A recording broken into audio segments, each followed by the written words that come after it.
Hey friends, Dr. Don Murphy here, wanting to share some reflections on St. Valentine's Day and on Ash Wednesday.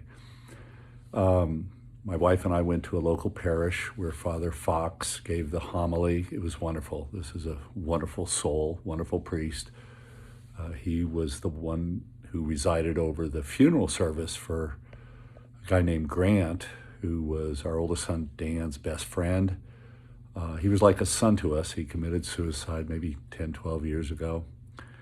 Anyway, my favorite or most meaningful Catholic event is Ash Wednesday. Remember, man, that thou art dust, and to dust thou shalt return. That's what the ashes signify.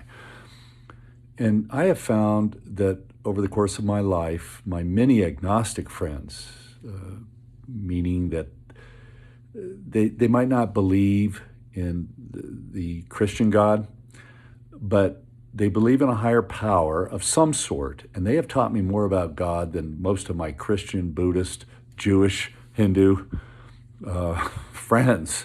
And I have many of all faith traditions.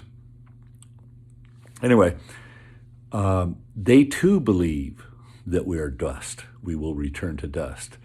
What they don't believe yet, but they will before they die, because I'm a physician who's taken care of more dying people than any living physician I know. I see that almost every agnostic of whatever persuasion converts on their deathbed, unless they die of sudden death. But those that kind of make it and are under the comfort of hospice care or family or whatever, they too believe there's a greater power. It's fascinating to see this. Now, let's just share a reflection on St. Valentine, all right? So this was a guy who was martyred in 270 by one of the Roman emperors. He was the patron saint of lovers. He was a beekeeper. He was thought to be a physician of some sort. So we don't know exactly what happened to him, but my point of this story is that all of the founding fathers of the Catholic Church were universalists. That is, they all believed that there was no hell, that we're all going to heaven. It was in the 320s when Constantine started these misunderstandings and fights. Oh, I got things right? And so we've seen the division in every faith tradition ever since then. But in the early part, a couple of centuries after Christ was on this earth, everyone believed, all the founding fathers, that we were all going to heaven. And I believe that too. I don't believe in purgatory. I don't believe in reincarnation. I don't believe in any of that. I think we're all one and done. That is, God created all souls. And it doesn't matter what our story is, whether we're an embryo that gets aborted, whether we live to 106 years old, none of that matters. God is all forgiving, and we're all going to the same place at the end of the day. That's, I think, very comforting.